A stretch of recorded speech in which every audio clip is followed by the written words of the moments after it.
Hey guys, so I thought of something.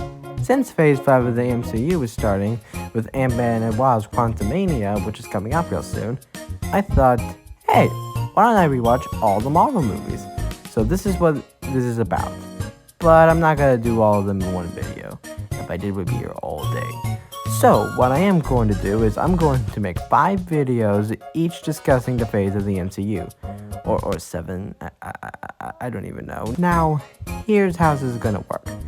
I'm gonna be reviewing the movie in order of release of the phase, and at the end I'm going to be ranking all of them and tell my opinion on the phase in general. Got it? Good. So let's get started.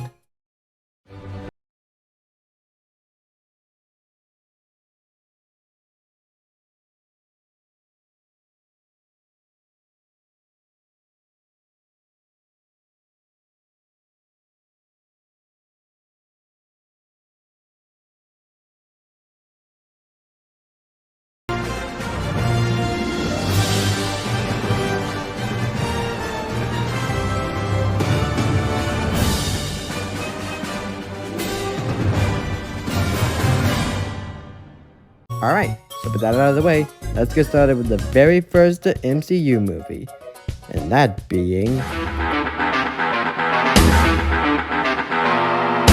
Iron Man. Okay, so I forgot to mention this in the intro, but I haven't seen most of these movies in a while, so if I act like this is my first time watching these movies, that's why. Anyways, Iron Man. Yeah, it's pretty good. Not amazing, but how I thought it was going to be in the beginning, it was actually good. A billionaire named Tony Stark is making a bunch of money working on a bunch of weapons for the military. You know, like missiles, tanks, and so forth. But some terrorists called the Ten Rings kidnap him to force him to build a dangerous weapon and meets another inventor named Yinsen. He helps Tony build an armor suit to escape, but when Tony returns, he decides to make another suit that will help him save the day. But his partner Obadiah, I probably said that wrong, doesn't like the idea and uses the suit Tony used to escape and tries to stop him. To start with, Robert Downey Jr. is great as Tony. I know, not a big surprise. But he really is. He really captures the egotistical of Tony and the badass of Iron Man. But I'm gonna be honest. In the beginning, I wasn't really getting that into it. I don't know what it was. I don't know if it was because we spent a little too much time in his cave or what it was, but I wasn't really that interested in the beginning. I mean, Yinsen was pretty cool, and his escape scene was fun, but besides that, I wasn't really getting that into it. But once that's over, the movie gets really, really good. But probably the thing that I like the most about the movie is Tony's growth. I mean, sure, jerks turning nice is nothing new, but with the way Tony is handled and written, it's kind of believable and it really works. But like Doug pointed out, Tony's the kind of person that people want to be nowadays. Full of themselves, but obsessed with technology, being a hero, but have a rich drive, blah blah blah. You get the idea. But it's not amazing. It does have a few problems. Like I said before, the beginning is kind of slow, and I did want some more characters like Coulson and Yinsen. But now we come to my biggest problem with the movie, the villain. Now, don't get me wrong. Having Tony's old partner as the villain, it makes sense, but Obadiah is really silly. Tony Stark was able to build this in a cave! With a box of scraps! He's not really that threatening. It doesn't say anything that threatening. And now that I think about it, why wasn't the leader of the Ten Rings the villain? Like, throughout the movie, it looks like they're building him up to be in the suit. But no, instead we get this goober. But honestly, even with all these problems, the stuff that's good is really, really good. 8 out of 10. Let's hope the next one is as good as this one.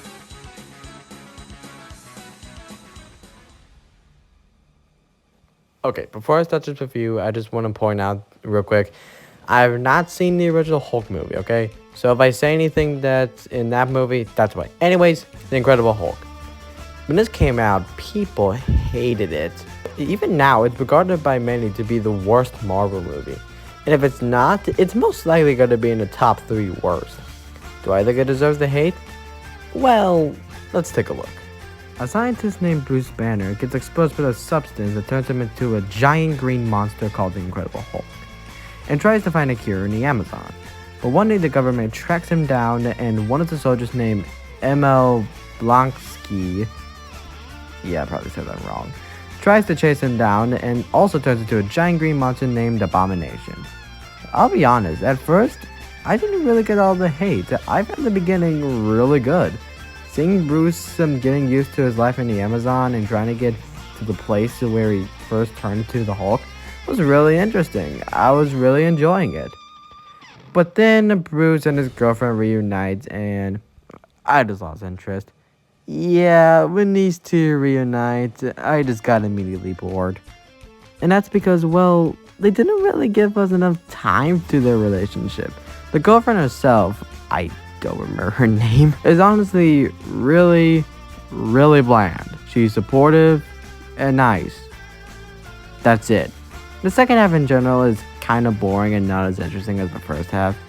I think because they focused way too much on Bruce and, hold on, let me look up her name.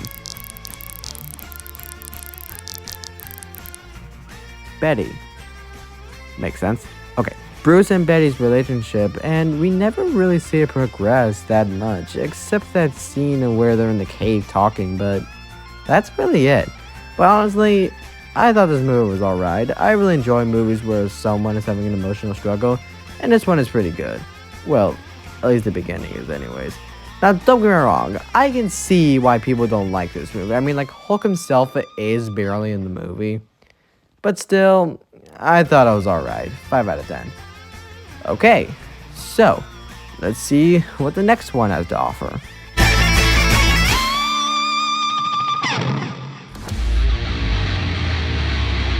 Like The Incredible Hulk, when Iron Man 2 came out, people hated it.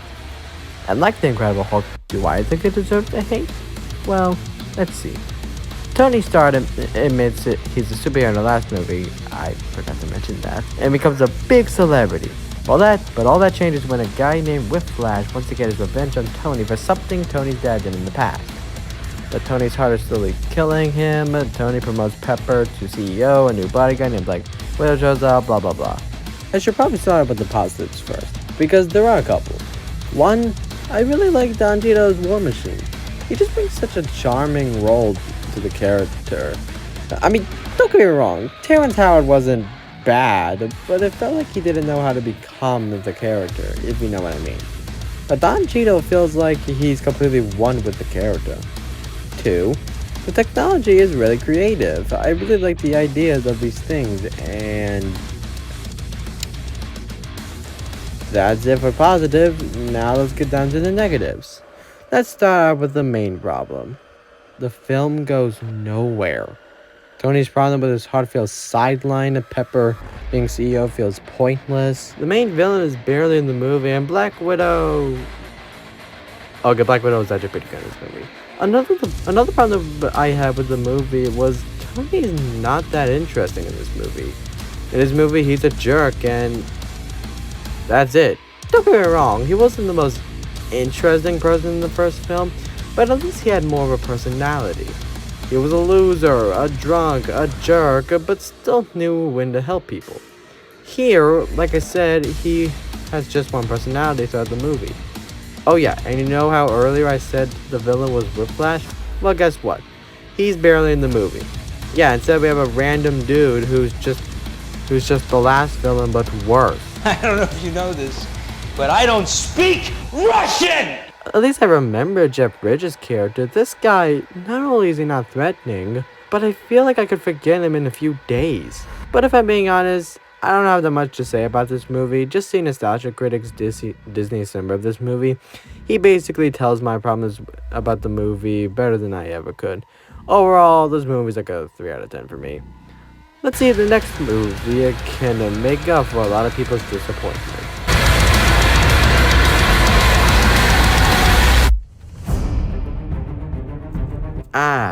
Thor. Surprisingly Marvel's biggest character. Like, I'm not even kidding. This character alone, he has 4 movies. His brother has his own show.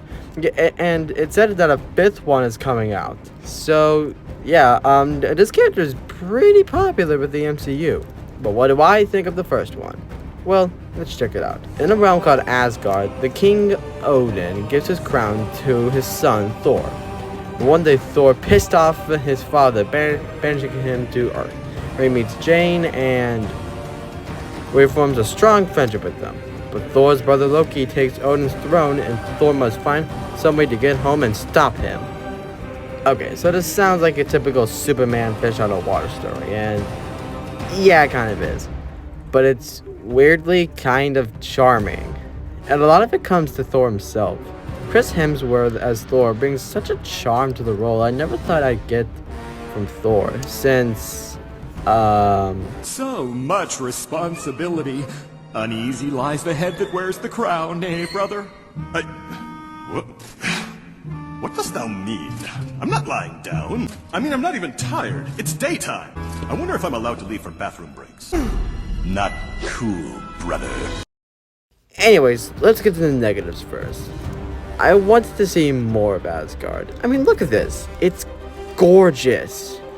I know that there's more of Asgard in Dark World, but we'll get to that in part 2. Oh, also, I don't really know why Hawkeye's in this movie when he could have been removed entirely without anything changing. And that's it.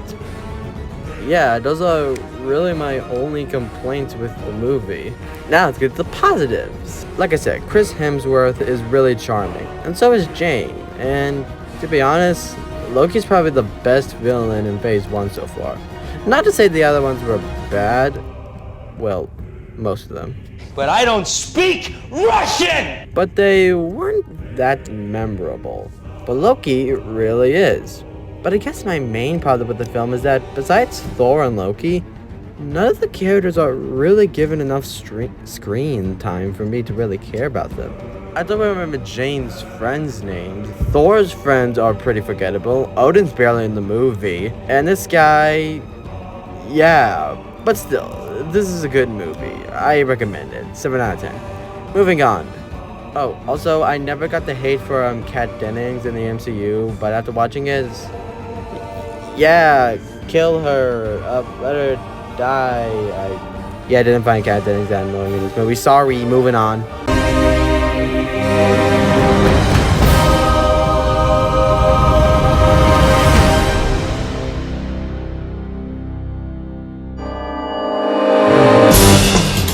I'll be honest, I didn't know what to expect coming back to Captain America. Not that I originally didn't like the movie or anything, but I never been a big fan of Captain America, even as a kid. But after watching this might be my favorite one so far. And I honestly didn't expect that from Captain America. Okay, so Captain America joins the army and starts out as a wimp. But Tony Stark's grandpa, I think, decides to use him for his latest invention and turns him into a big boy. That was really lame, I'm so sorry. But a lab gets destroyed, so they decide to put him in the next mission, where he meets the evil Red Skull. Like Iron Man, I do really like Captain America's growth throughout the movie. I like how he starts as an inexperienced wimp, but later becomes smart and a mature soldier. Chris Evans is a great Captain America. Marvel are really starting to get on point to play the heroes. I'll be honest, when the movie starts, I was a little worried it was going to be too modern, because we see this kind of Stark invention convention thing. I was just thinking, would this be around in the 40s?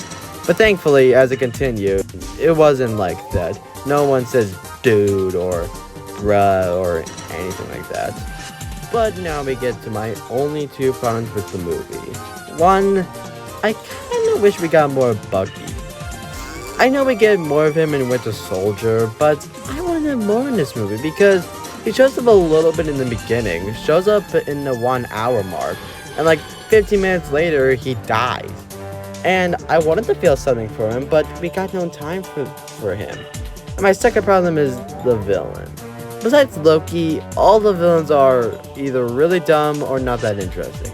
And this one's no exception. First of all, what is this? Now look, I know nothing about Red Skull in the comics or the shows, but he looks 10 times more threatening than this. So yeah, if we got more buggy and if the villain was more threatening, I feel like this would have been a masterpiece. But still, really good. Yeah, honestly, I don't have that much to say about this movie. I'd rather have you just watch for yourself. But still, it's my favorite so far. 9 out of 10. Now, time to wrap up the video with...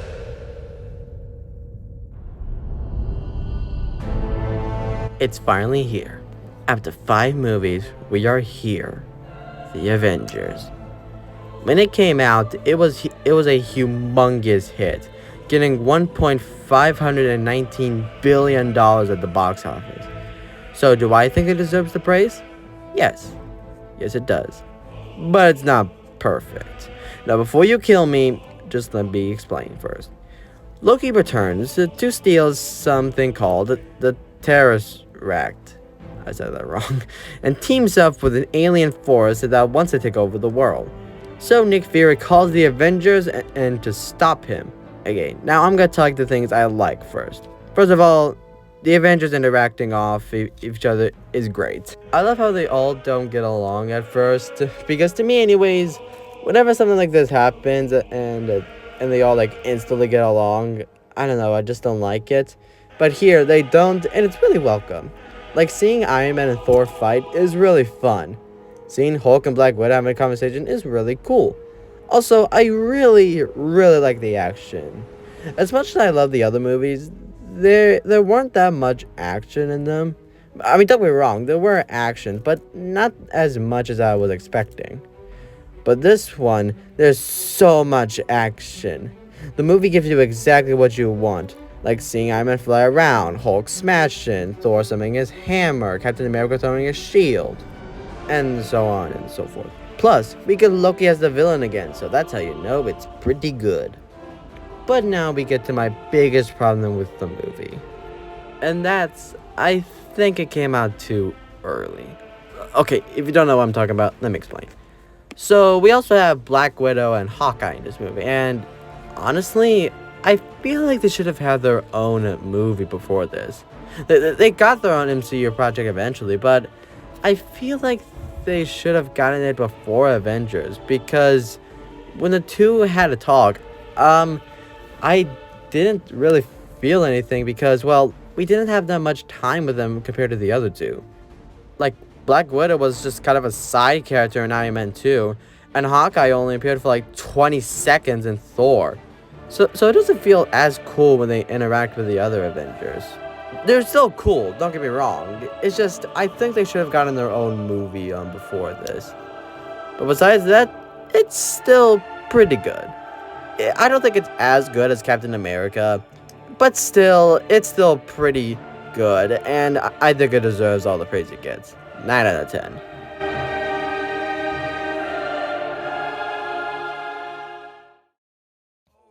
This phase overall rating is a 6.83 out of 10.